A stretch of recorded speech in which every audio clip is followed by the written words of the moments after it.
Hey, welcome back, everyone, to what has become a great series here on the podcast about customer perceptions. It's part three with Bob Cooper and Chris Monroe.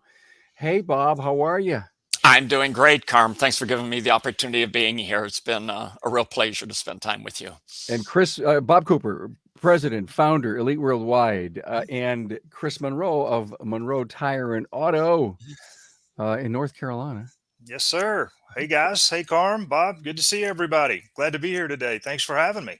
And you've been on before. You run an incredible business, so thank you for being here. A Absolutely. little side story, guys. I'm a member of a local independent group here in Buffalo, and this morning at 6:15 we had our monthly meeting, Mm.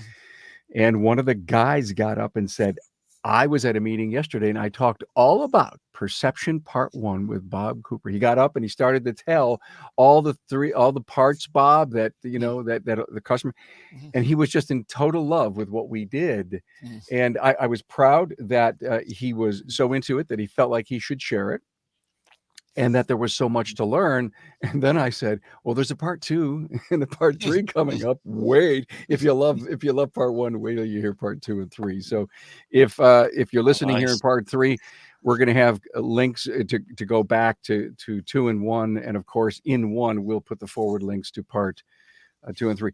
The one of the most unique things that we've had on the show, I think, in 7 years. And Bob, it was something I've always wanted to do. And when you brought me this idea, I fell in love with it. Listen, we're going to have a panel up on stage at the Elite Invitational in June, and let's record this stuff and bring it to your listeners. And let's take the snippets from it. And I understand and I feel your passion as to why the industry needs to have this. Yeah, they certainly do. I don't think there's any question about that. I think all of us in business, when I was in the auto repair business or today with the Elite, we think that we understand the customers. We do everything that we can do to try to communicate and learn from them. But there's certain things that our customers will always be reluctant to tell us. I'm talking about generalizations here.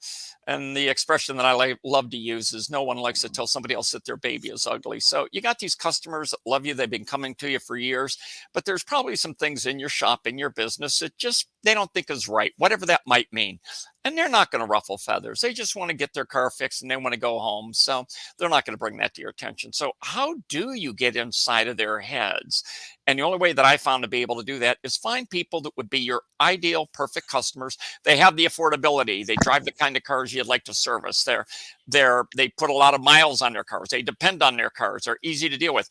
Find those people and then spend some time with them. Get inside of their heads and ask them questions about the auto repair experience. And more often than not, you'll be amazed at what you can learn from those people. Hey, Chris, have you ever sat down with customers and asked them these types of questions?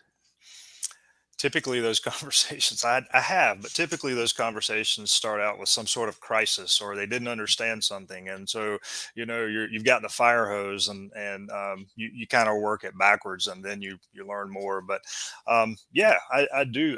I go into the waiting room and a lot of times, and I'll just sit down and ask people how they're doing, a general funnel conversation.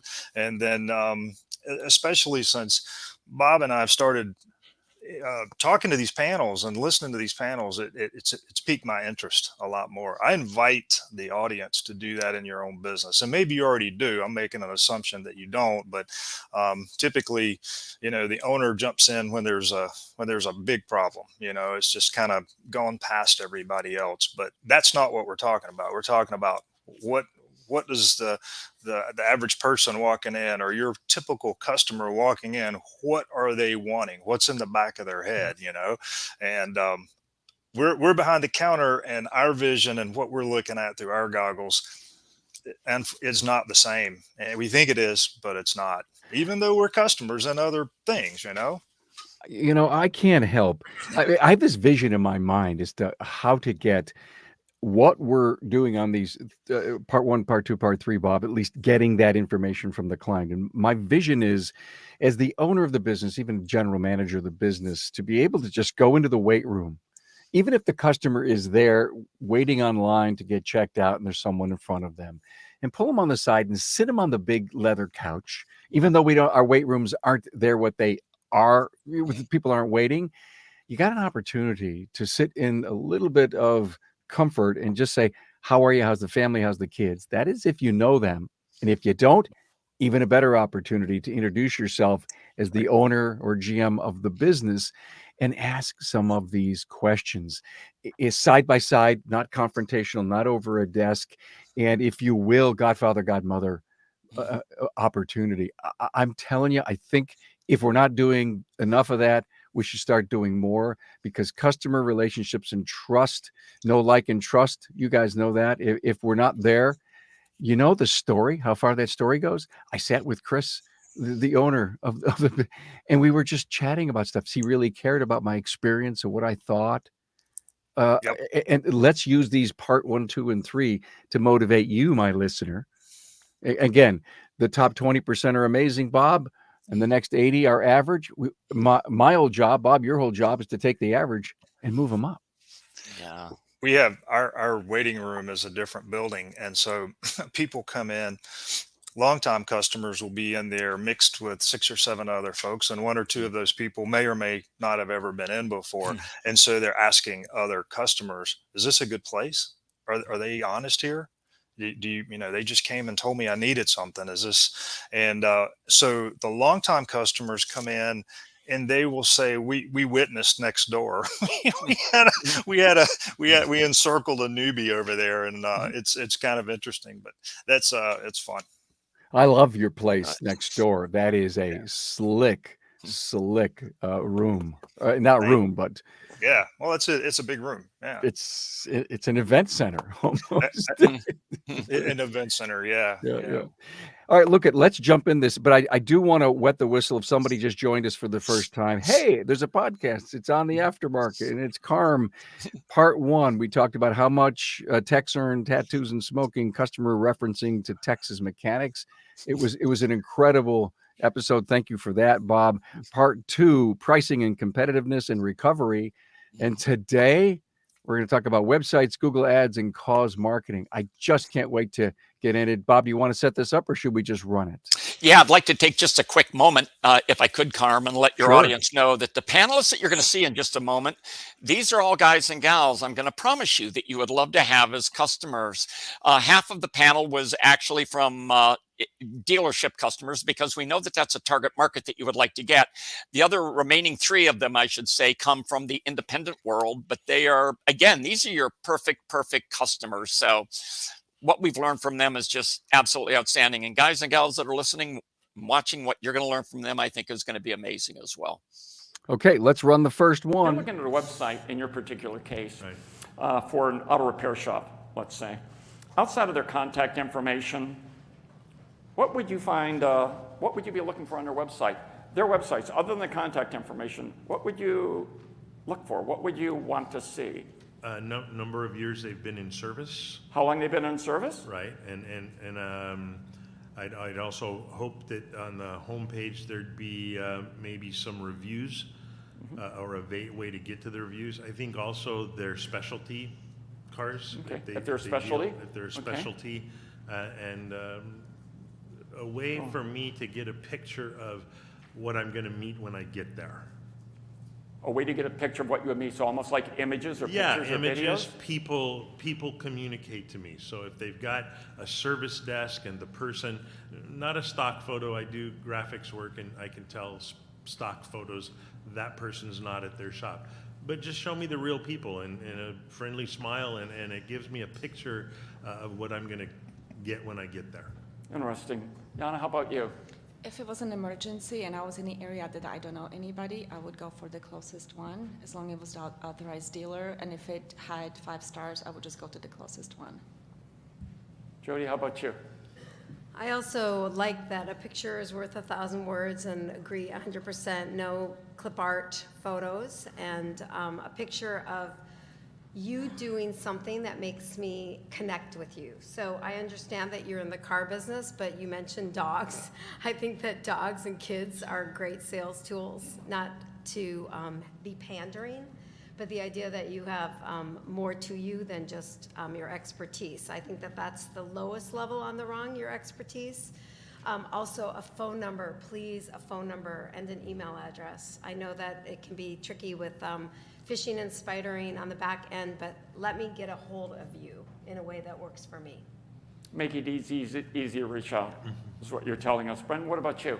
I think I'd want to see reviews first, and then, especially if I don't know where I'm going, I want to see a picture of the shop and make sure it, isn't falling apart or is legitimate. Because if we have no idea where we are, I kind of want to know what I'm getting into before I show up there. So images are important to you. Yeah, I think I'd want to see, again, a picture of the shop. So I don't know if I would care so much about the individuals working there, but definitely, what does it look like? The facility. Yeah, like, You'd like is to see it in pictures a of the good facility. neighborhood? Are we, I want to know what I'm getting into before I go over there, for sure. Serena, how about you? What would you like to see, other than the contact information? What would you like to see? Same thing they mentioned, like the overall picture of, you are painting a picture of your business. And the first impression, what I see, and the smiling faces,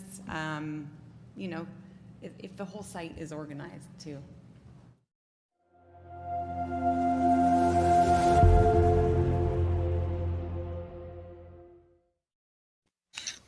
I don't know, guys. That's a wow. A lot of takeaways there. Huge. Chris, impression. I think that I like the funneling piece. I think that I've been through 5 iterations of my own website since the late 2000s, and the first one we all were kind of taught to write it as all the about us and all the descriptions, and man, it was like a Britannica.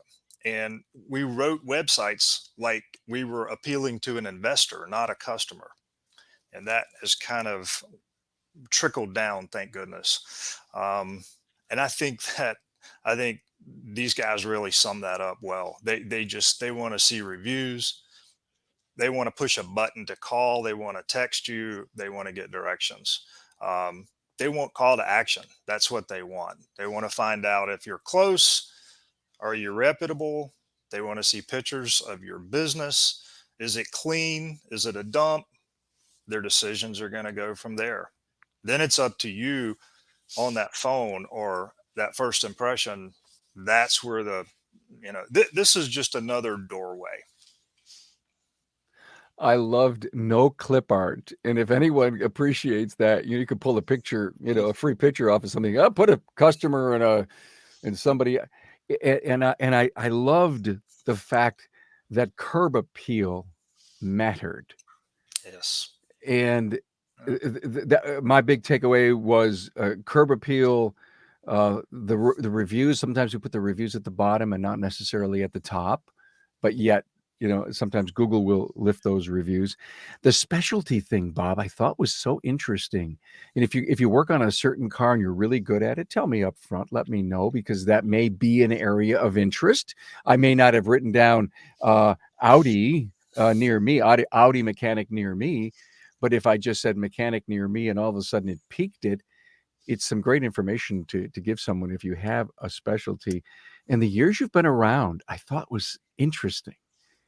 And so I guess the confidence that if you're in business 25, 30, 40, whatever the number of years, that may give confidence to the individual to make that call or set the appointment. Yeah, well said, Carmen. To your point about tenure, how long they've been in business. One of the things that we learned from another customer panel, one that we did in 2020 with our dear friends at Mitchell One, that was online, and we had over 1,000 shop owners attend that panel. And one of the things that we learned from them is they love, whenever it's legitimate, they love to find companies through their websites that are family operated. If they know it's a family business, they don't feel like it's a guy that's just there to try to get rich quick. If it's a family business, it's more integrated, it's more part of the community, it's something that's more for real. They just feel more comfortable with that. So to your point, when you're able to talk about your tenure, how long you've been in business, and if you could talk about family as well, that's a really great place to be. The one thing that intrigued me, a couple things really intrigued me, and that's what they didn't say. Couldn't help but notice not one of them mentioned anything about price, not one. And again, these are not price shopping people, but not one of them mentioned that. And the other thing that intrigued me, none of them talked about the nuances of the secondary services that are offered. air conditioning, front end, suspension, tires, whatever. They didn't go into details like that. Like so many shop owners today, you look at their websites and they have this whole litany, much like Chris was saying, all this long list of all of the different services they provide. And what these people were just telling us, that doesn't matter to us. We got to believe in you. We got to feel that you and your company as a whole is the right place. If we buy you, then we'll buy the services. So, Bob, it matters to SEO, but it shouldn't be on your home page. I guess that's the point. It should be buried somewhere so that the Google bots can find it. Absolutely. Yeah. Absolutely. There's no question about that. Absolutely. So I thought a lot of takeaways, Huge. I loved your point. It's what they didn't say. I mean, that is so well taken. So well taken. Hey, before we go into part 2 here, I got to make a mention. In this morning's meeting, I told you that I was at an independent panel of 20 shop owners. One of them came to us and said a friend of mine had to go back to the dealer for a dealer issue under warranty. And even though he thought it was under warranty, the dealer shop told him, you need a $200 deposit to hold the appointment in 2 months. How to win friends and influence people, huh? I just took that and I just shook when I heard it. And all I said to everybody is good for us.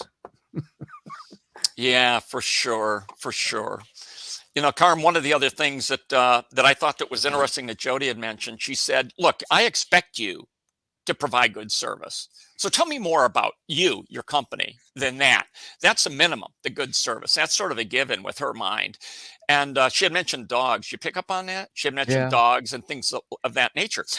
One of the shops that we work with in San Diego, he actually brings his dog in every day to work. He's done that for years. And he actually had business cards made up for his dog. And it's the name of the dog on the business card, and it says something to the extent of Chief Customer Care Officer or something like that. And when people come in and say, boy, that's a cute little dog that you have over there, he'll say, yeah, if you ever need to get in touch with him, here's his business card. So rapport is built 100%. So, you know, I'm not here to suggest to your listeners that they go out and get business cards for their dogs, even though it's really cute. I'm here to suggest what Jody said has a lot of merit. Yeah. Whenever you can show them that you're a real person, that you care about other animals, that you care about other forms of life, that could go a long way. It's huge. So many of the marketing people in our that work tirelessly in our industry to help shop owners really attempt to move shop owners to be involved in community, whatever form. And Jody was basically saying, "Tell me, show me." Yeah, love that part. You ready to move into Google Ads? Yeah, but if I could, there's one other thing I think when it comes to their websites that I think that these guys and gals need to pick up on. And 2 of those panel members, I apologize for not mentioning it earlier, 2 of them drove electric cars by design. You guys and gals, you have to appeal to those people. Even if right now you're not working on electric cars, you know that this is your future. You know that this is the future for the industry. They need tires, they need wiper blades, they're going to need everything else. They're going to need a lot of other services. So you really need to consider what you're doing with your website and what you are saying about what you are able to do, even if it's just tires on electric cars or minimal services or something of that nature. You got to find ways to start embedding that on your website, because that's going to let people know that you're up with the times, that you're actually ahead of the curve, you're ahead of your competition. Yeah. Hey, it's no secret. We're facing a technician shortage, and Napa Auto Care has a solution with the Napa Auto Care Apprentice Program. The program was pioneered by one of our own. Pete McNeil and Master Technician Jake Sorensen from McNeil's Auto Care in Sandy, Utah, realized that the problem of not having technicians available for hire was not going to solve itself, and decided to take action and look at a different audience of individuals available for hire. A focus was put on younger individuals with the right passion, desire, and attitude to work in the automotive repair industry. Jake and Pete sought after these individuals and developed a technician apprentice program to give them the training needed to become a successful technician in today's world. The Napa Auto Care Apprentice Program includes a comprehensive 9-stage curriculum that includes a variety of types of training, and they are classroom training videos exclusive to the apprentice program. Now, these videos provide in-depth training from a successful master technician. Also, Autotech classes with instructor-led courses offered through Napa Autotech and Autotech e-learning. This web-based e-learning is designed to target specific training topics. And finally, hands-on learning. The apprentice will apply the skills gained from the classroom training videos Autotech instructor-led training, and Autotech e-learnings in the shop with the guidance of a mentor. The apprentice program curriculum is competency-based, meaning an apprentice can move through each stage at a pace that best suits them. Most apprentices complete the program within 2 years. Upon completion, apprentices will have earned ASE G1, A4, A5, and AC certifications, adding industry validation to the skills an apprentice acquires. Look, having an apprentice in your shop will ultimately benefit your bottom line as they advance through the program. And in most cases, as the apprentice develops their skill set producing billable hours, you'll begin to see a growth in your gross profit by stage 5. One of the largest barriers to entry for individuals looking to enter the automotive repair industry is the cost of tools. Now, keep your apprentice motivated with an apprentice toolkit. Now, Napa Auto Care has worked with our supplying partners to offer an exclusive comprehensive tool set, including a 4-drawer tool cart for all registered apprentices. Hey, to learn more, members can visit member.napaautocare.com. Love it. Love it. Thank you for that. This is a very short audio clip or video, this next one on Google Ads. Bob, I thought it was one of the most succinct ones we have. So listen to this, everyone. This is all about paid Google Ads. I assume that you guys are familiar with the paid search at the top, right? You see the ads at the top. So do you consider those? Yes or no? The paid ads at the top? No. No? No. No? Sometimes. Okay. No? Usually no. Okay, there. That answered that question, right?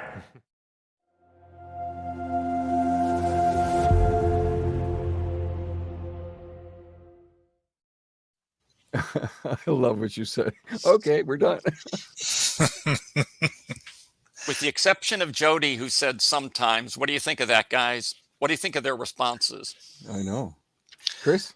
I'm the kind of the same way. When I'm looking for something, I typically scroll out of the ads unless it's extremely attractive or extremely rare, and I go past them as well. For us, we use them on an occasion because we've been in business 49 years, and the word tire is our dominant and dominant in our name. So many people after 49 years don't realize we do alignments. They don't realize we do brakes. They don't realize we do other maintenance services. So we target particular days and particular words just to get our name there because it doesn't pull up for whatever reason. So it has its place in our marketing strategy, but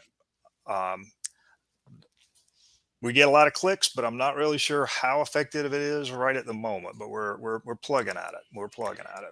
You know what I failed to do in the beginning of the show, Chris? Tell everyone that you're from Monroe's Tire and Auto in Shelby, North Carolina.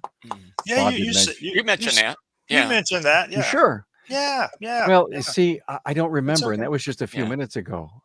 I better start. Yeah, that's funny. That's funny. I better start taking Prevagen. Okay. Yeah, that's funny too. Yeah. So let's think about this. Chris, I'm identical to you.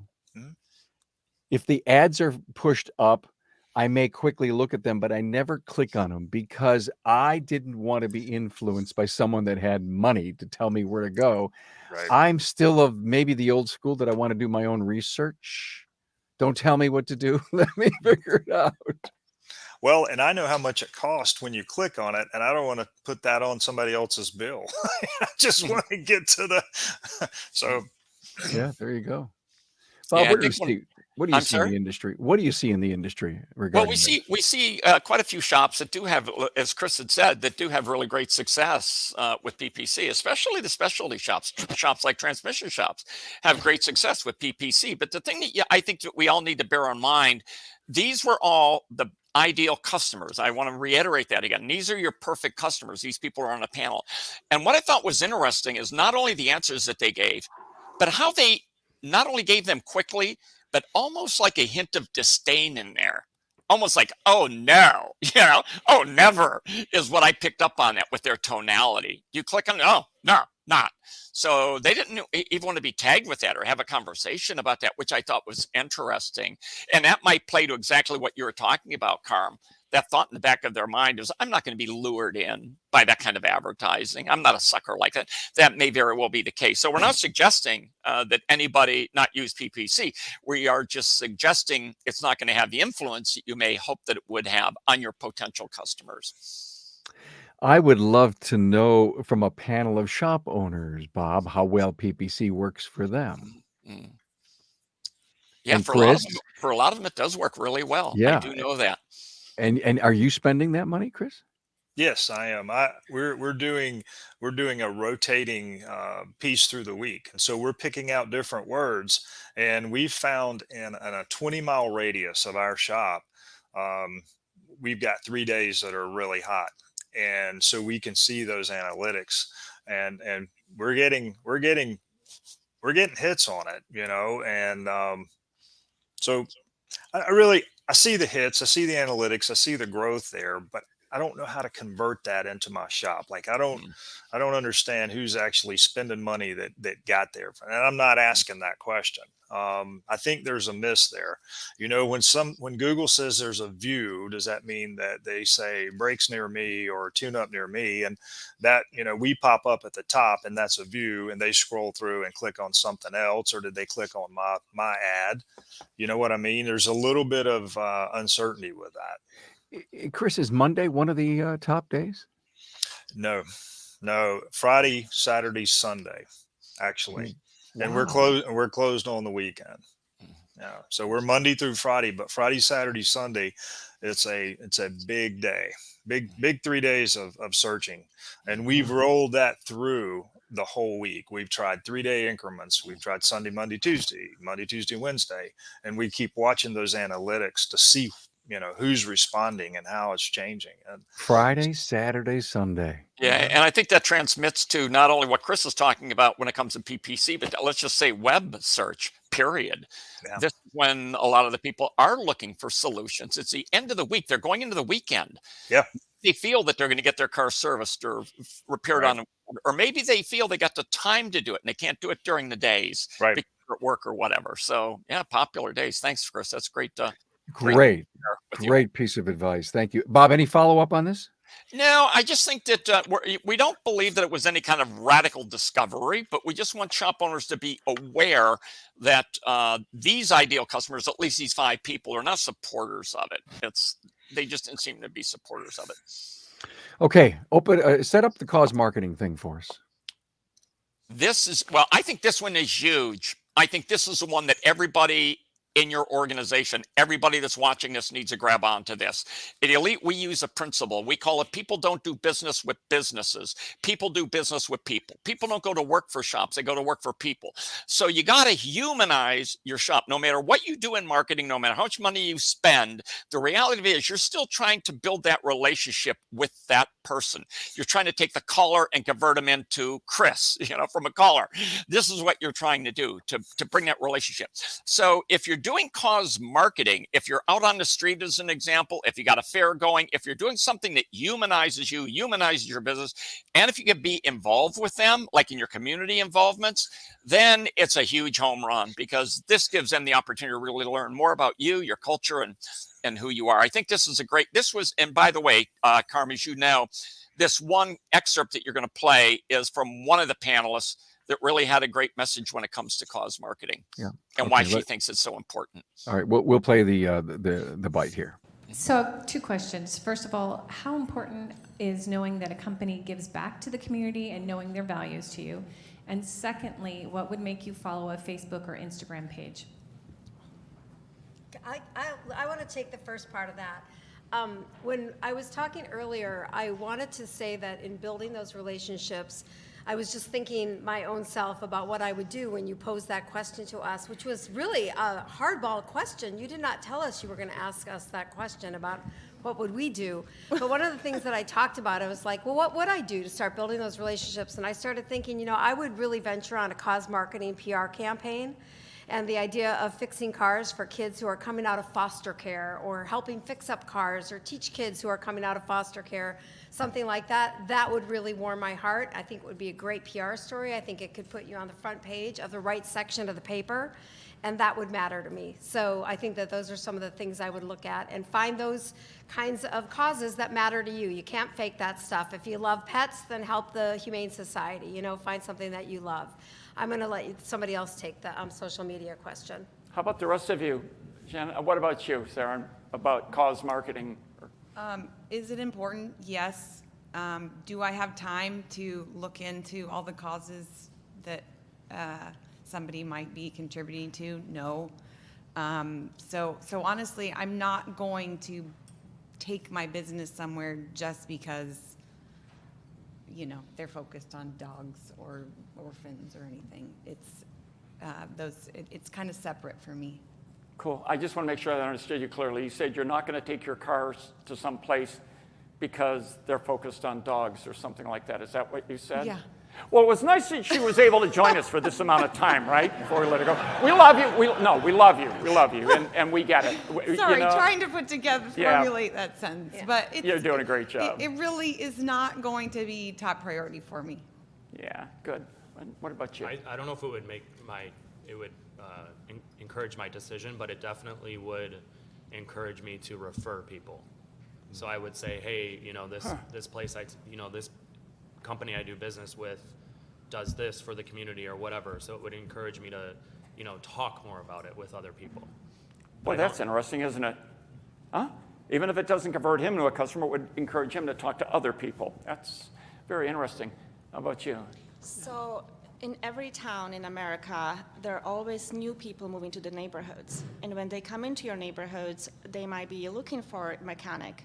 And if you have a cause that you truly believe in, because like she said, there's no way you can fake this, find a cause that you really believe in and put that into your marketing, because these people who are going to move into your town, they might really just pick you because of that.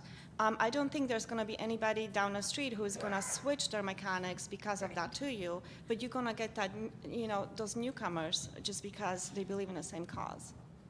Yeah, there you go. What about you? Yeah, I think I'd agree. I think it was Brendan shared. I wouldn't make my choice of a mechanic because they're doing a cause. However, I do believe if you were sponsoring your service reps and one of them has a Little League player, and you say, hey, if you get involved, we'll sponsor that team, you put that up on, and you do that, you're going to find that other people on that team realize, oh, you're from the mechanic shop, and when their car needs something, they'll ask you. If you're part of a local community and you're involved in helping that community be better, there are going to be people you're going to interact with, and when their car needs to be repaired, they might not look at all the Google ads. Instead, they might ask, hey, my friend, he's on this or she's doing this, and we work together on this charity thing, and so they'll just bring it. So that is a way of kind of being a part of the local community.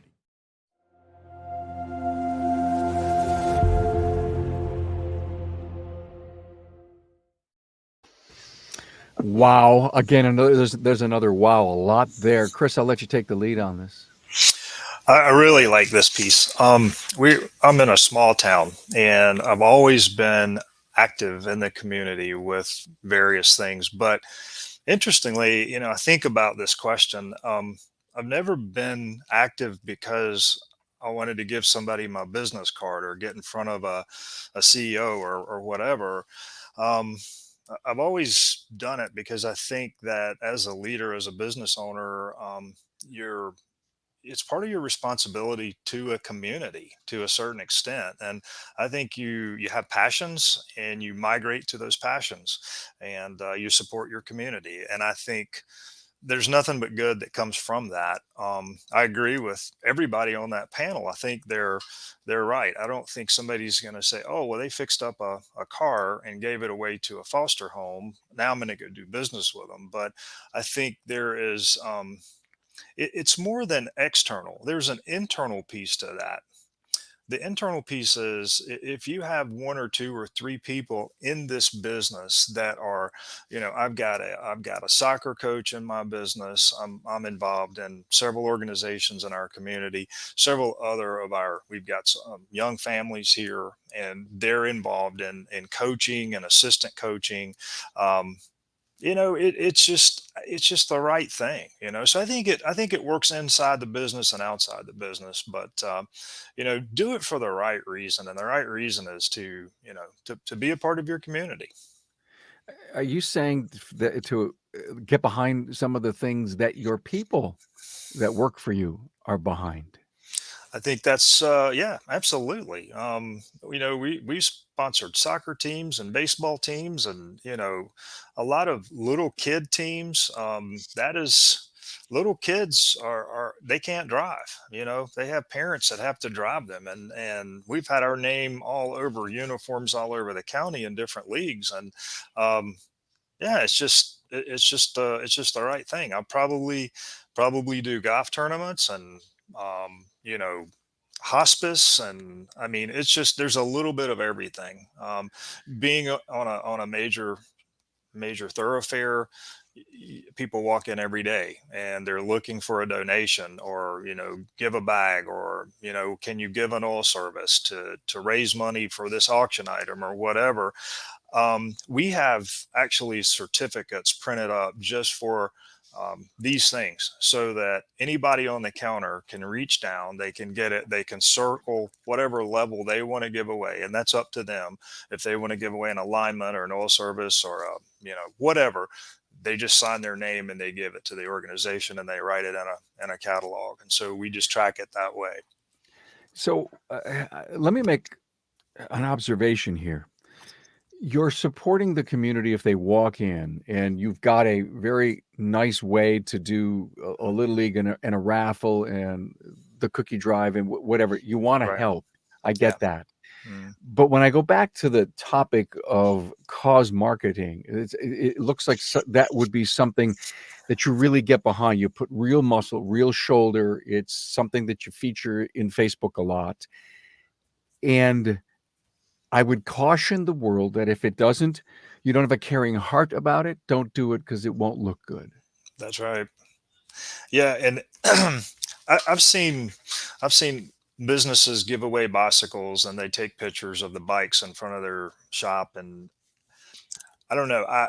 I feel differently about that, and I'll leave it at that. I think if you're going to do those kinds of things, for me, I'm not going to put that on social media. I'm going to do things behind the lines, and it's important to the association of the organization, but it's not really to promote me or our business or whatever. But it's interesting, like our team will go Christmas shopping, we'll get together, and we don't even know who we're buying for, but we'll get together and we'll go say we're going to go spend $1,000 and let's all go to Walmart. We'll see you at 6 o'clock, and we go over there and just fill up carts. And But they take a don't. picture of the carts full at Walmart, not at your shop. That's what you're saying, right? No, we don't take a picture at all. Oh, we okay. just we All right. just we just go do it, Just do it. and it's for us. It's for our Got it. internal family, right? Yeah, Got it. yeah. Got it. So yeah, it's maybe that doesn't relate, but I think there's a bunch of shops out there that do the exact same thing, and I'm Okay. I'm I'm talking to them too. They know what I'm saying. Got it. Yeah. Bob, I just can't wait for you to put a bow on this because I Yeah. think this is huge. This is important. Yeah. Well, I agree with everything that Chris said. And I think, Chris, you brought that other dimension into it about your internal people, your internal customers, your team. Yeah. And when you really think about it, and especially today with the competitiveness of employment, I mean, look, if you're looking to hire Larry and if he's got Mary in his life, and Mary's going to go to your website, she's going to learn more about you and your company and your principles.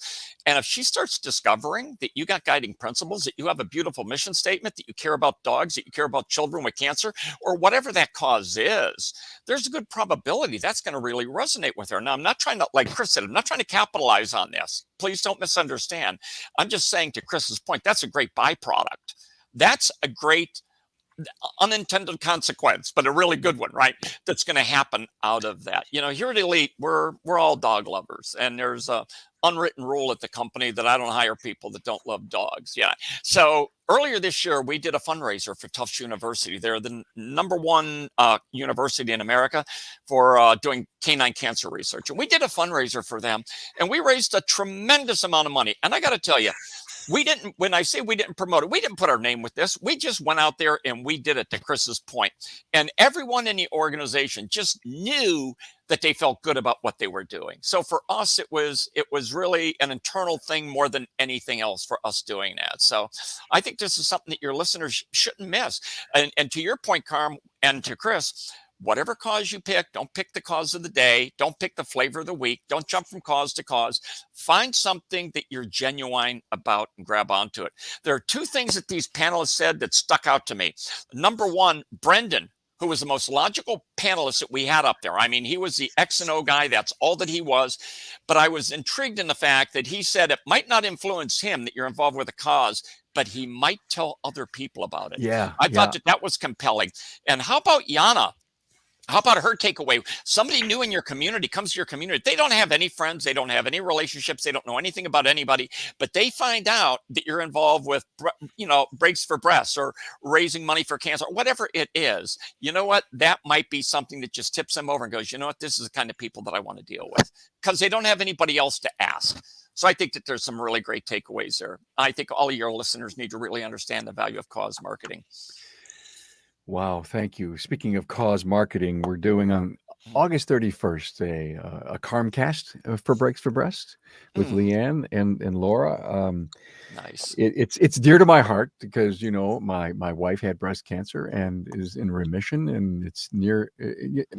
We don't talk about it a lot, but it's something that I've gotten behind because it is so important. They've raised up 1.4 million for breast cancer vaccine research. Nice. And it's exciting to see all of that. So thank you for that. Wow.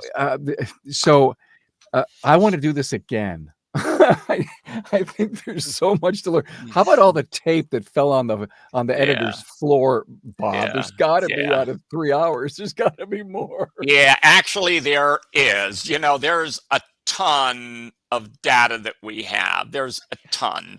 And the challenge that we had with it is it's hard to find just a short clips, Carm, for a program like yours. A lot of them are dialogues where guys would go off onto a tangent or whatever, but then there'd be a little bit of a golden piece in there. So it was pretty hard to find pieces that were succinct and a specific person could get a powerful message across.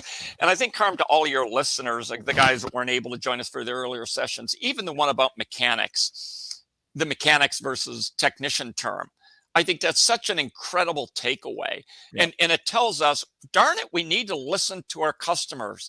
We need to listen to our customers, whether it's your shuttle driver knowing how to actively listen and how to actively ask questions of your customers, whether it be you, like Chris says, sitting down with your customers in the lobby, whether it be sending out evaluations, survey forms that are where they don't have to list their name when they respond. They could just be incognito.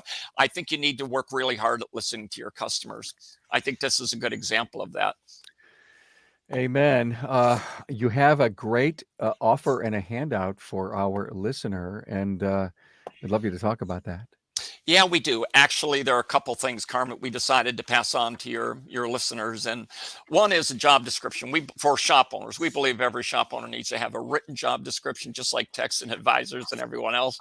And if your listeners would like to get a copy of that at absolutely no charge, it's available to you. We also know that customer care is a process. We know it's not an event. It's something that's actually a series. And we put together a customer care guide. Thank you, Carmen, for showing that. We put together a customer care guide. It has, I believe, 13 pages in it. And it shows some bullet points for each one of the touch points with your customers, your websites, your first phone call when they first come in and all. And the whole idea of it is to give you a starter template that you could sit down with your entire team and start reviewing the entire customer process all the way from the beginning all the way to the end. And it's easy to get, Carm. All that they need to do is go to the link or use the QR code. They could get it absolutely no charge as a complimentary gift from us to them. Thank you. We'll also have the link in the show notes. If you're listening through one of your podcast listening apps, just go to show more, look at the show notes, click on it, and you could probably download it to your phone, and or if not, wait till you go to your desktop and put it in your download folder. I got them. I read them. It's great stuff, and I think a great resource for aftermarket shop owners. Well, look, just in case you find some other really good stuff, please come back on and bring us those sound bites all about customers' perspective, how they look at our industry. Thank you so much. Don't forget, eliteworldwide.com/ARN for Aftermarket Radio Network. Bob Cooper, president, founder of Elite Worldwide, founded in 1990. Bob, you've been passionately at it for a few years. I love doing what I do. And, to that point, Carm, I want to change gears here if I could just for a moment and speak about Chris. I've known Chris for a number of years, and I'm very fortunate that he's been working with us and doing an extraordinary job for us as a business development coach. Chris is a real deal. if you're looking for somebody in the industry that we can all learn from, it's Chris Monroe. He's not only able to build a great shop and help other people in growing great shops, but he's the real deal.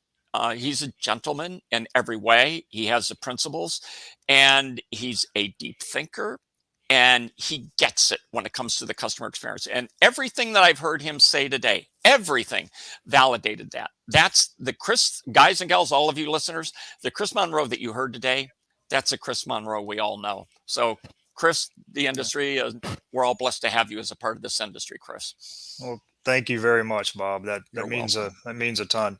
I would You're like welcome. to pass it forward, and I would like to say to Carm and Tracy, your continued enthusiasm for our industry. I listen to your show all the time, and I refer my clients to listen to your show. And you continue to bring relevant and current material to our listeners and to our industry. And I've got my employees listening to you, and I just appreciate your passion. I Thank appreciate you. the passion, and as the all ships rise, great job, man.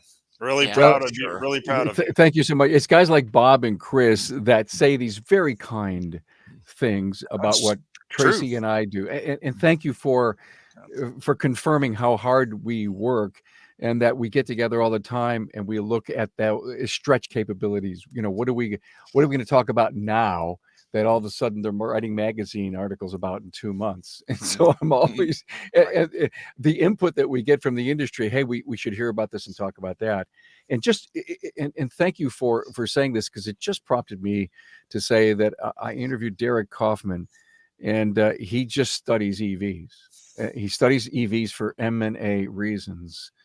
And he came on, he talked about stuff that we don't know as the average aftermarket individual. That episode is going to come out within 2 weeks. You need to be sure that you don't miss it, because who controls what, where are we going, the new bill that just came out, all of it's integrated.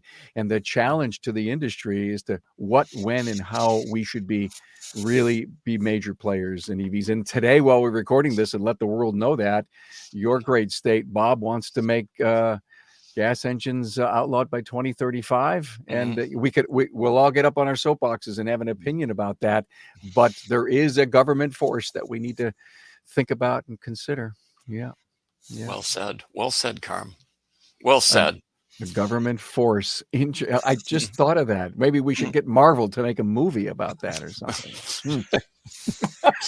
That's a good call too. Bob Cooper, Chris Monroe, thank you so much for being here. It was a great episode. It's an awesome time. Thank you, Thank you. gentlemen.